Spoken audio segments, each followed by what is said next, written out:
사순절 다섯째 주일인 오늘 성서일과가 제시한 구약 본문은 유명한 예레미야서 31장 31절로 34절의 말씀입니다. 이 말씀이 유명한 이유는 기독교의 경전인 성경을 구약과 신약으로 나누는 근거가 된 말씀이기 때문입니다. 본래 구약은 율법서와 예언서와 성문서라는 이름을 가진 유대교의 경전이었습니다. 그러니까 신약만이 기독교의 고유한 경전이라고 할 수 있고요. 구약은 서로 다른 유대교와 기독교가 공유하고 있는 그런 경전입니다. 기독교인이 된 유대인들은 유대교를 떠날 때 유대교의 모든 전통을 다 버리고 떠났습니다. 그런데 단 하나 그들이 읽던 성경, 율법서와 예언서와 성문서만은 가지고 떠났습니다. 하지만 그들에게는 또 다른 중요한 문서들이 있었습니다. 예수님의 언행록과 사도들의 행적을 적은 기록, 그리고 사도들이 교회에 보낸 편지들과 계시록 한 권이 그것입니다.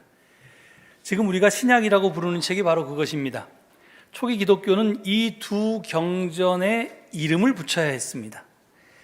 먼저 자기들만의 고유한 경전에 무슨 이름을 붙일 것인가를 심사숙고했습니다.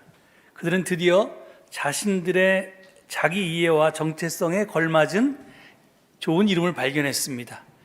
새로운 신앙 공동체는 자신들을 하나님의 백성으로서의 역사적 이스라엘과 구별해서 새 이스라엘, 하나님과 새로운 계약 관계를 맺은 백성이라고 이해했습니다. 이것은 기독교에서 나온 새로운 개념이 아니었고 이미 유대교 안에 있던 사상이었습니다. 그것이 바로 오늘 본문 말씀입니다. 특히 31절과 32절 말씀이 중요합니다.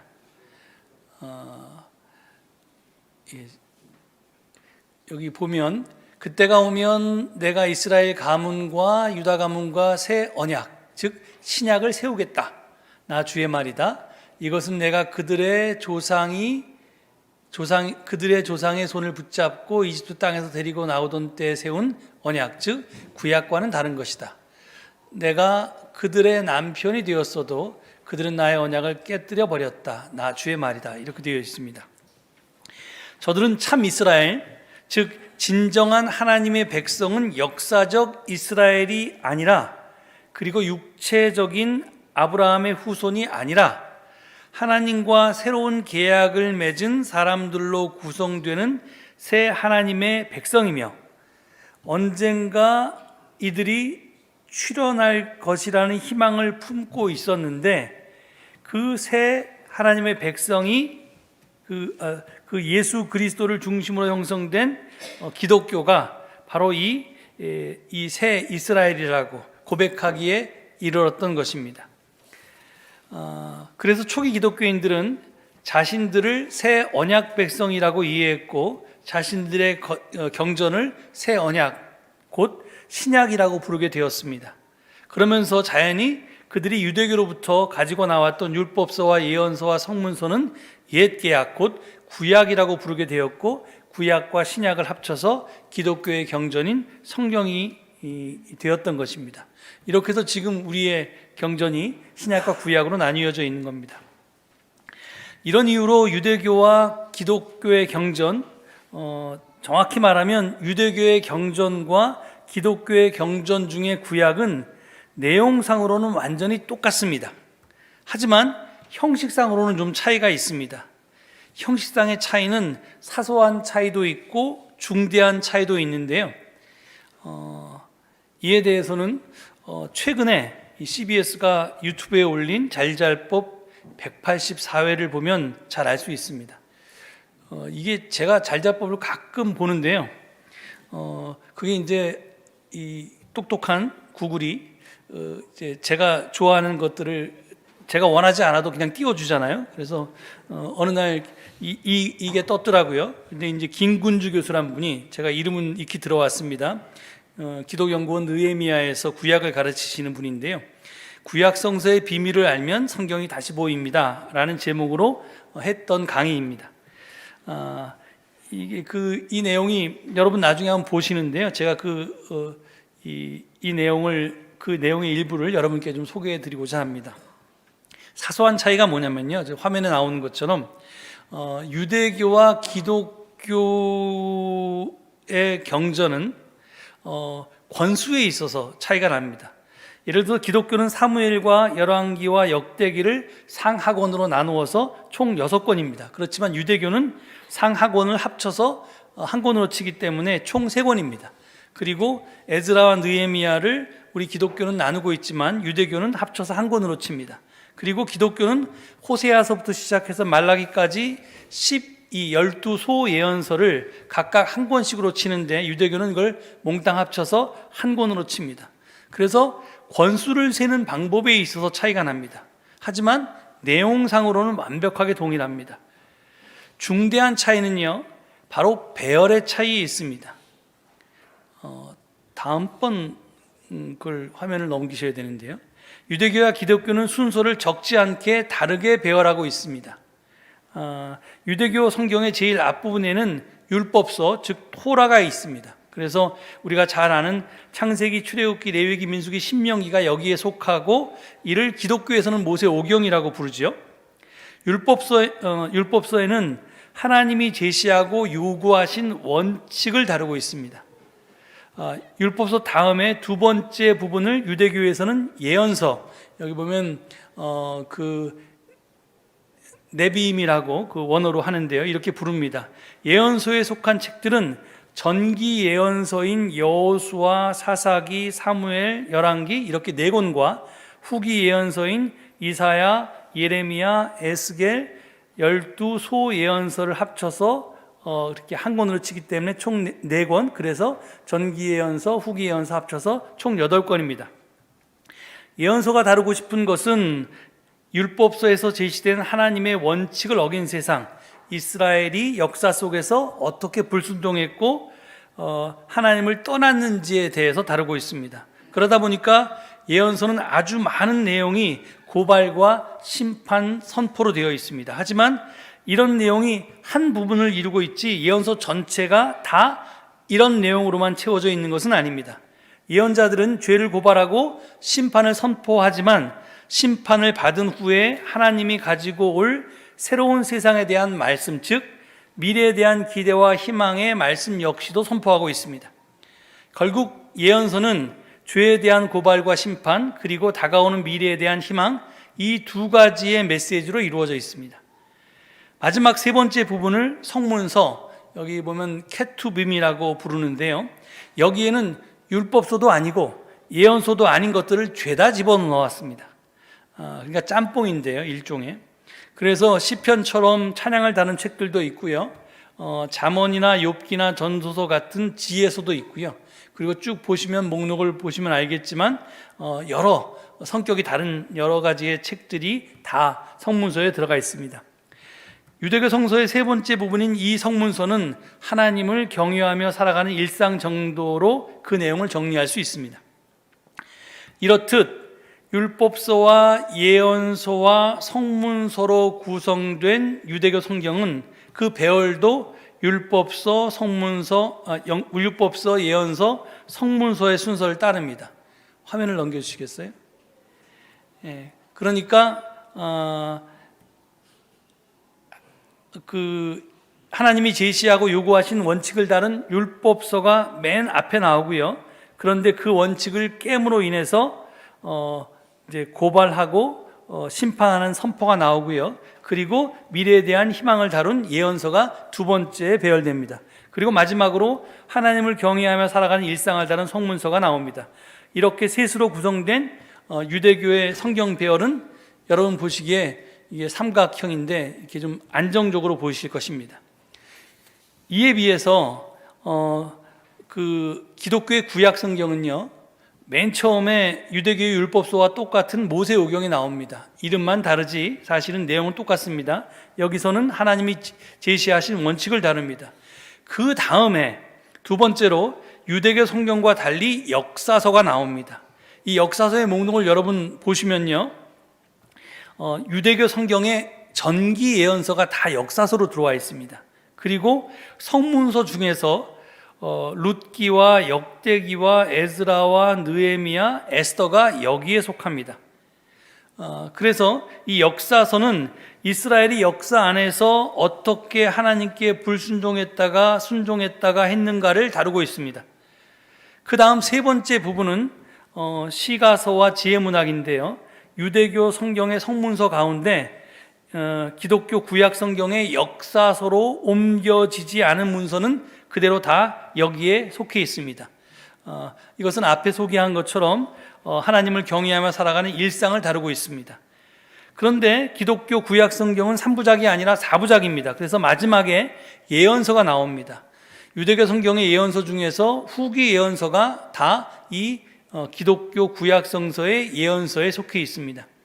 예언서의 내용은 하나님의 말씀을 거역한 세대에 대한 세대를 향한 고발과 규탄, 그리고 그들에게 다가올 심판 선포입니다. 그렇지만 그게 끝이 아니고 앞서 말씀드렸듯이 그 다음에 다가오는 희망과 기대도 포함하고 있습니다. 이것이 기독교의 구약성서 4부 배열입니다.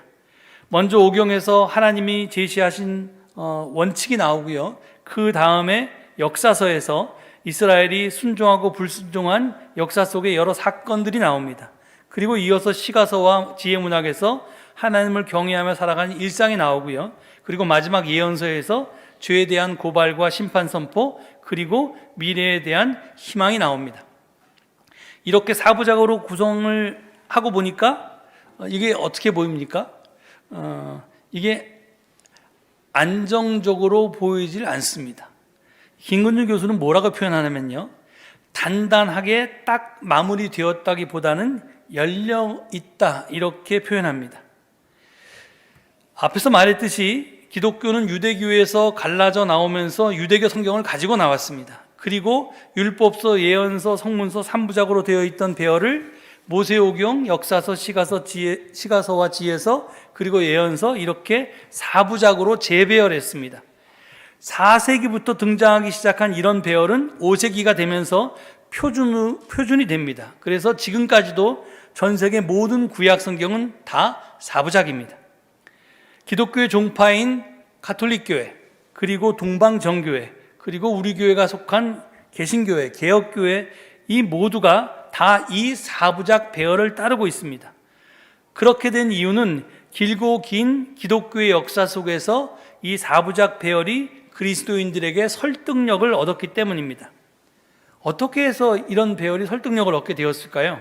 이게 누가 이렇게 배열했는지, 정확히 언제부터 이게 확정됐는지는 사실은 기독교 역사 속에서 애매한데, 근데 지금은 이게 표준이 된 겁니다.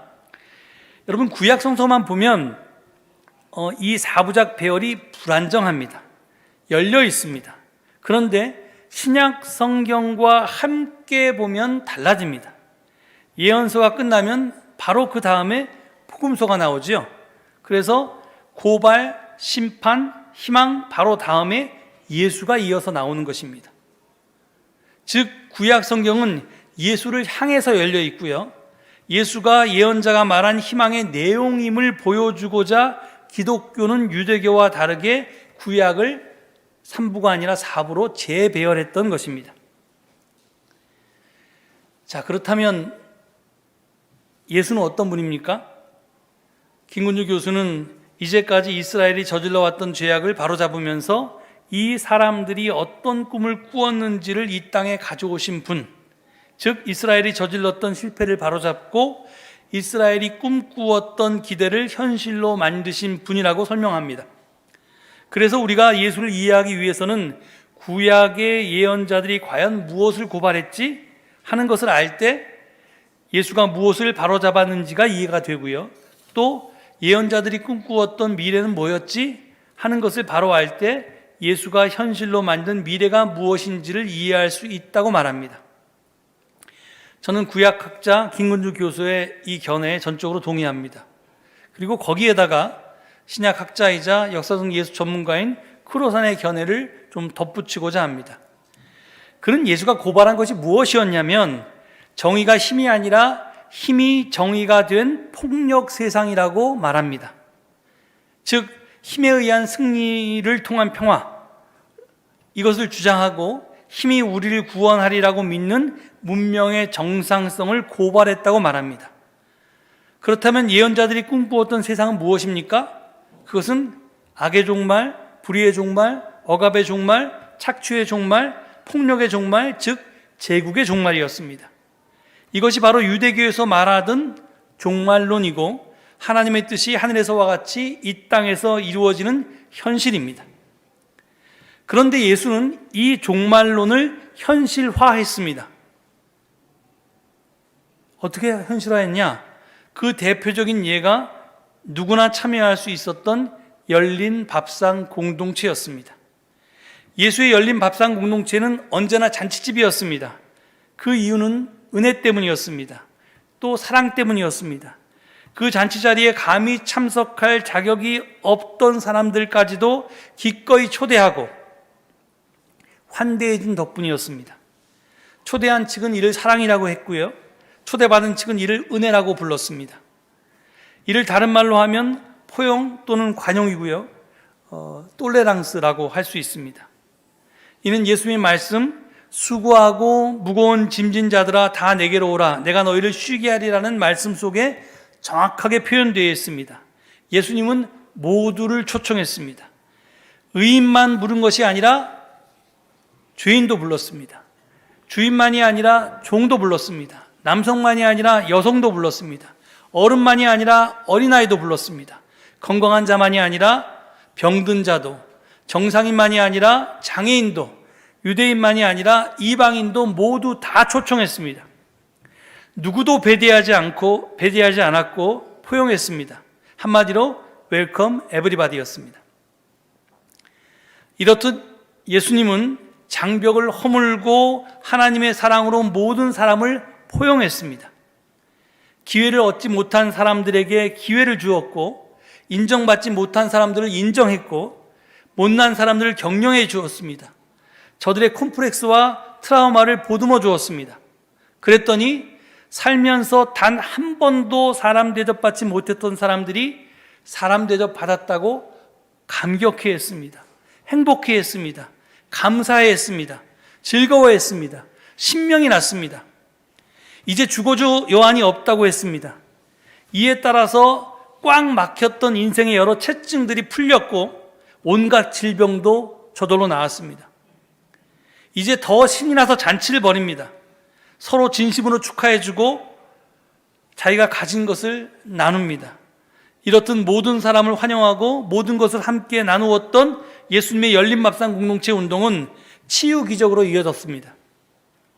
그렇습니다.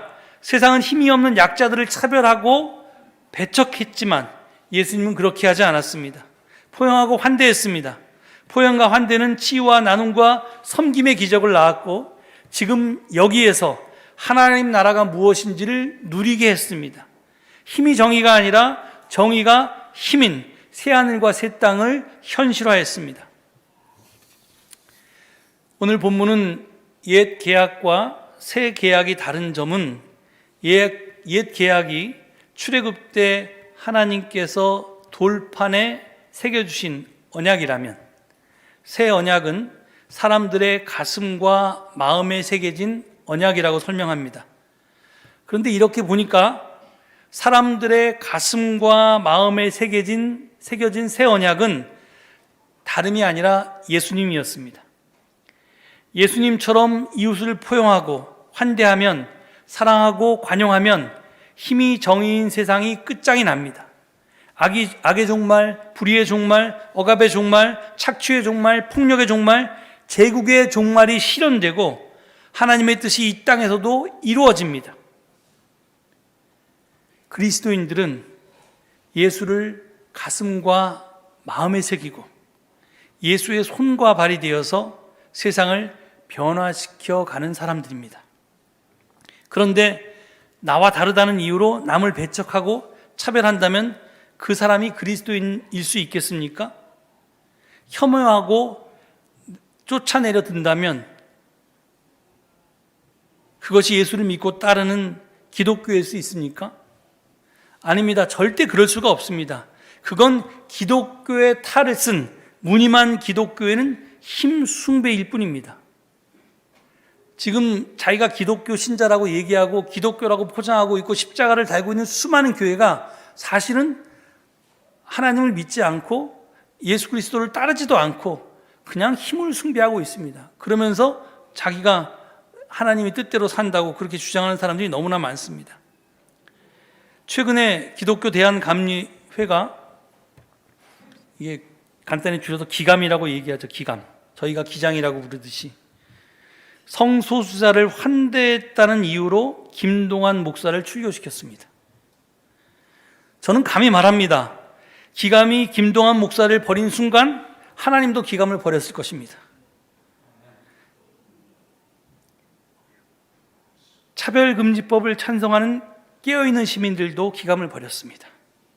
먹고 살기 위해서 할 수 없이 기감을 탈퇴하지 못하고 있는 기감 목회자들도 아마 마음으로는 기감을 버렸을 것입니다. 기감은 김동완 목사가 아니라 예수님을 버렸기 때문에 그렇습니다. 32년 전에 기감은 또 한 사람을 출교시켰던 적이 있는데, 그 사람이 유명한 교회 밖에도 구원은 있다라고 말했다고 해서 감신대 교수였던 변선한 교수를 출교 처분했습니다. 이게 종교다원주의를 추종한다는 거죠. 교회 밖에도 구원이 있다라는 말을 했다고, 어떻게 교회 밖에 구원이 있을 수가 있냐, 교회 안에만 있지, 이렇게 얘기해야 되는데, 그렇다고 이 목사님들을 길러내는 교수님을 출교 처분했습니다. 그때 이 변선한 교수님의 많은 제자들이 있는데요, 그 중에 한 사람이었던 이현준 목사님이 이렇게 말했습니다. 선생님, 교회 밖에도 구원이 있다고 말하지 말고 교회 안에도 구원이 있다고 말씀하시지 그랬어요. 그러면 안 쫓겨났을 텐데. 교회 안에도 구원은 있다, 이렇게 말했으면 감히 못 쫓겨났을 텐데, 하여튼 그렇게 위트 있게 말했습니다. 그런데 지금은 그런 감리교회 안에도 과연 구원이 있을까를 묻지 않을 수가 없습니다. 그런데 이게 남의 일이라고 제가 이렇게 편하게 기감을, 사실은 제가 기감 출신입니다. 제가 고등학교 때까지 감리교회를 다녔습니다. 태어나면서부터. 그래서 감리교 뿌리를 가지고 있는데요. 그리고 솔직히 말하면 이거 안 되는데 그 말을 안 하겠습니다. 이게 하여간 저는 이 성화를 이야기하는, 그러니까 사람의 회개, 그러니까 한번 예수 믿고 구원받는 이렇게 회개라고 하죠. 그러니까 인생의 방향을 바꾸는 걸로 끝나는 게 아니라, 그걸로 우리가 구원받는 게 아니라 계속해서 그 다음에 성화의 과정을 밟아 나가야 된다고 주장하는 감리교의 교리가, 주장이 훨씬 더 성서적이라고 생각합니다. 근데 하여튼, 그런데 제가 이게 이 기감 출신인데, 그런데 장로교 목사가 지금 되어 있는데, 하여튼 근데 제가 기장교회 교단에 속해 있는데, 우리 교단은 뭐 다르나? 지금 뭐 제가 어떤 뉴스를 보니까 우리 교단의 한 목사님께서 목사들 152명과 장로님들 200몇 명을 모아서 차별금지법에 반대하는 그런 어떤 그리스도인 연대 같은 것을 만들어서 막 이렇게 당신들이 옳다고 이렇게 예배도 드리고 뭐 집회도 하고 뭐 이렇게 선전을 하고 있습니다. 그래서 제가 그럼 차별금지법을 찬성하는, 지지하는 교회와 목사님들 적어도 성명서라도 발표하자. 기장 내에 저런 사람들만 있는 게 아니라 다른 목소리도 있다는 걸 좀 보여주자. 그런데 이게 안 됩니다. 몇 명이 서명할까를 자신이 없어 못하고 있습니다. 만약에 그렇게 하면 반대파로부터 무슨 뭐 박해라고 그럴까요? 탄압이 있을까 봐 겁이 나서 목사님들은 아마 교회에서 쫓겨나봐가 겁나서 못할 거고, 교회는 또 다른 사람들한테 손가락질 받을까 못하는지 하여튼 못하고 있습니다. 그래서 우리도 언제 이게 목사님들 김동환 목사 같은 사람이 나타나서 저희 교단에서 출교하자고 그럴지 모르겠습니다. 그러니까 이게 남의 일이 아니라고 하는 것에 대해서 우리가 생각해야 되고요.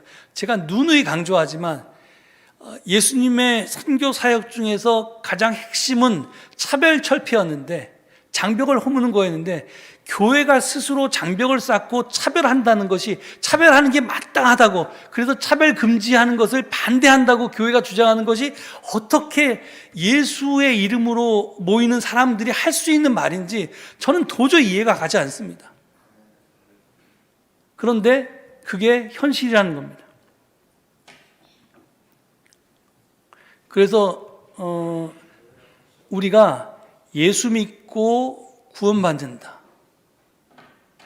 라고 하는 말을 할 때 그 내용은 사실은 이 예언자들이 말했던 고발의 내용과 희망의 내용이 무엇인지를 알 때 그 내용을 바로 이해할 수 있는데, 예수운동이 그 연속 속성이 있었기 때문에요.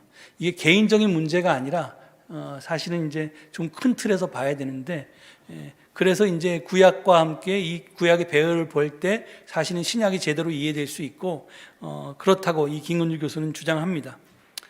하여튼 그런 말씀이고요. 그리고 좀 생뚱맞을지 모르지만 끝으로 이번 사순절 주제인 탄소금식도 제가 이 설교에서 언급하지 않을 수 없습니다. 예수는 모든 사람을 차별 없이 대했습니다. 누구도 배척하지 않았고 포용하고 환대했으며 사랑하고 관용했습니다. 폭력을 반대했고 힘으로 지배하지 않았고요, 남 위에 군림하지도 않았습니다. 그런데 산업화 이후의 인류는 개발과 성장이라는 이름으로 생태계에 폭력을 가해왔습니다. 함께 살아가야 할 생태계를 힘으로 지배하고 군림해 왔습니다. 그 결과가 지금 우리가 당면하고 있는 기후 비상사태입니다. 탄소금식은 예수님의 하나님 나라 운동을 자연으로 확장한 것이라고 여러분 이해하시면 됩니다. 이웃을 차별하거나 배척하지 않고 포용하고 환대해야 하듯이 우리 그리스도인들은 생태계도 그렇게 대해야만 합니다. 나 자신처럼 사랑하고 관용해야 합니다. 예수님께서는 너희는 남에게 대접받고자 하는 대로 남을 대접하라고 말씀하셨습니다. 지금까지 인류는 생태계를 그렇게 대접하지 않았습니다. 막대했습니다. 대접하지 않고. 그 결과 생태계도 우리를 막대하고 있습니다. 차별하고 배척하고 지배하고 군림하고 착취했기 때문에 거꾸로 이제는 우리가 그 뿌렸던 결과를, 심었던 나무를 지금 거두고 있습니다. 이제 생태계와의 관계 회복을 위해서 탄소금식을 해야 합니다. 이게 지금 우리의 이웃의 범위를 사람들로 국한시키지 않고 자연으로 넓혀야 되고 생태계 전체로 확대시켜야 한다는 말입니다. 남은 사순절 기간에 더욱 열심히 그 탄소금식을 실천하시고, 그리고 이것을 통해서 서로 나누고 섬기면서 함께 살아가는 하나님 나라를 이 땅에 확장할 수 있기를 간절히 축원드립니다. 이 말씀 되새기시면서 잠시 침묵 가운데 묵상하시겠습니다.